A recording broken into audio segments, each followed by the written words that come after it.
Okay, for this video, we're going to take a look at how to use SQL to interact with Anvil's embedded Postgres database.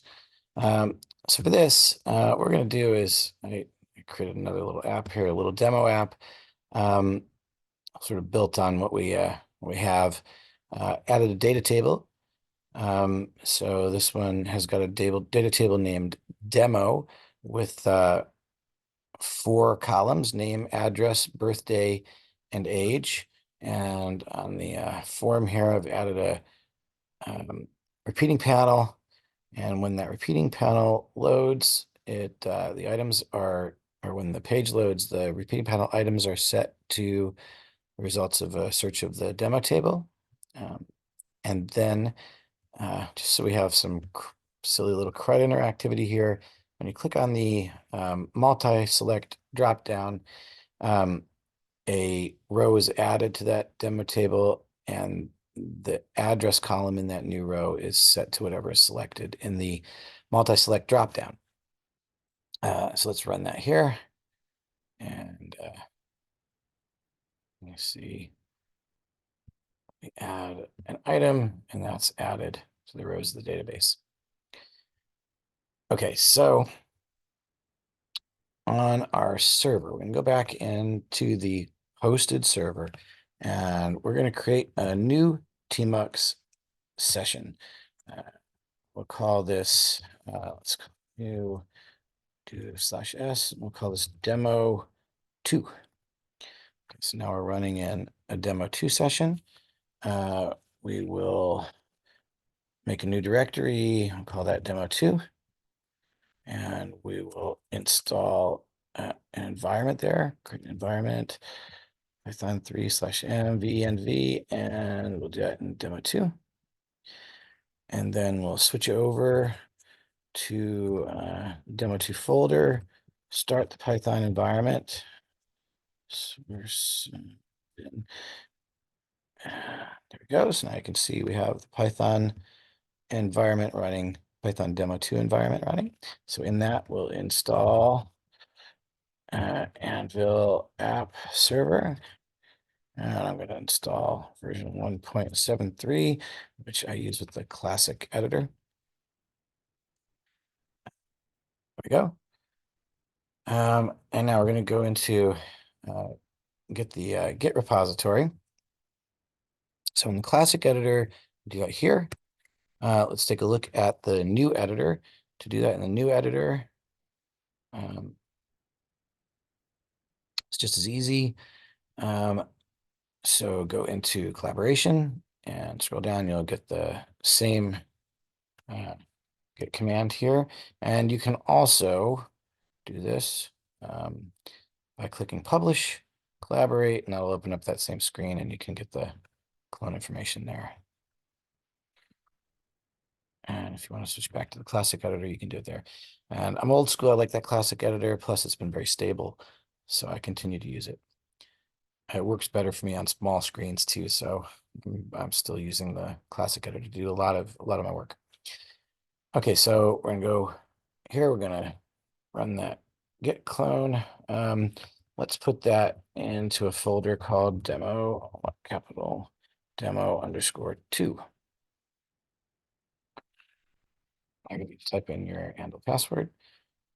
Good. So now we've got that installed, and we are going to need to, since we're using Anvil extras, we're going to need to again install Anvil extras. I'll copy it from my little server and unzip it. Let's do this. Type correctly. And we'll rename that folder to extras. Go. Okay, let's take a look at what we've got in the folder. Good. So our application is in demo 2, and we are I'm going to run this with app server using the Anvil extras folder. Just copy that and we'll edit it a bit. Okay, so we're setting our app to be demo 2.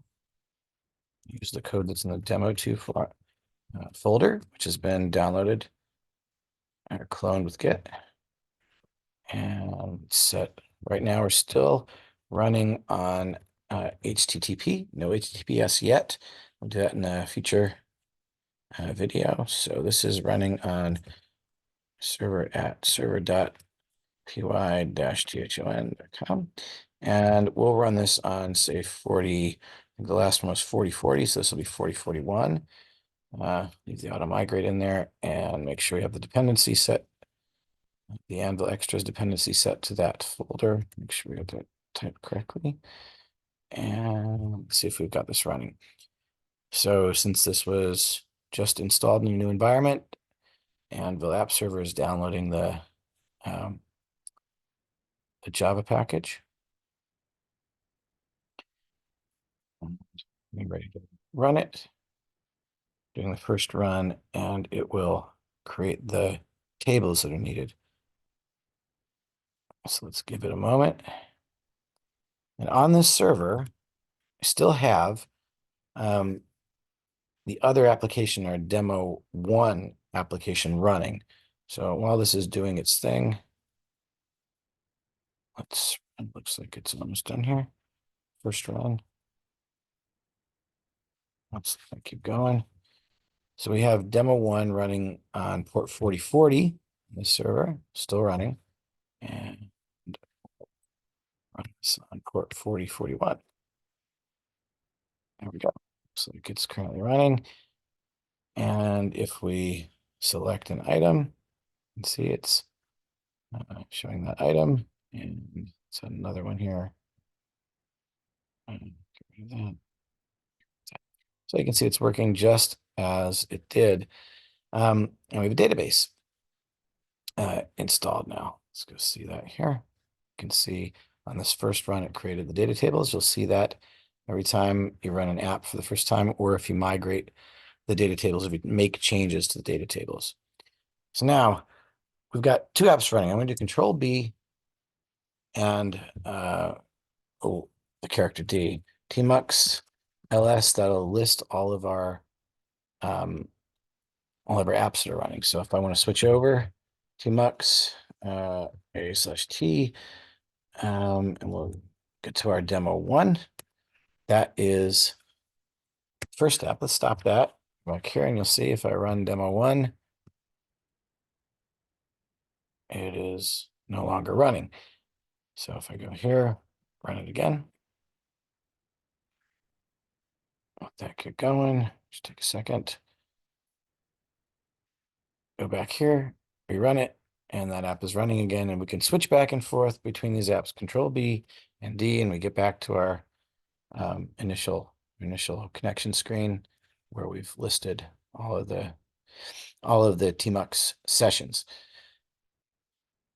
Okay. So now, in order to access the database in that new app, in the demo 2 app, we need to have that app running. So we've got that running in a session right now in the demo 2 session. We create a new session. We'll call that, let's call it Tmux new S. We'll call it demo DB, demo database. And you can go over here and find your instructions. So we need to switch into the app directory and run this psql for anvil-app-server. So let's switch into that. That was demo 2 is where the app is installed. Run psql anvil-app-server. Now we are in psql. You can take a look at these commands here. This will give us a list of our tables. And let's say we want to see everything in our demo table. So just copy this here. And you can use any SQL. And let's use that to demo. Make sure you have a semicolon afterwards. And now you can see the table that we've created. Same as what's in the app. And if we I want to insert. Let's insert something that actually makes sense here. So we want to insert into our demo table. We had the column's name and address. And let's say we'll put in Joe Schmo, 1 Schmo Street.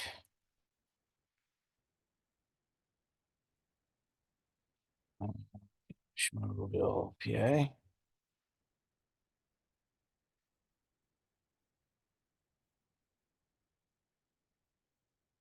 So adding this value to the name column and this value to the address column. Make sure you've got a semicolon at the end. Great, it's done the insert. We can, if we want, look at the database again. You can see that's been updated. Go back to our app, and you can see that now is reflected in the search that's performed using the Anvil ORM. So you can go back and forth, work with the app, work with the data tables in the app, and also work with the data tables in the Postgres console. And so you can learn about psql as needed, but that's how you connect to it. You can delete if you need. You can delete columns, and you can also get connection information if you need. This is for the built-in embedded Postgres database. Next, we'll take a look at how to connect and run an Anvil app using a separately installed Postgres instance, and how to do some really cool things like attach GUI interfaces to that database, so you can really go to town with interacting with the database. For now, that should be enough for this little video.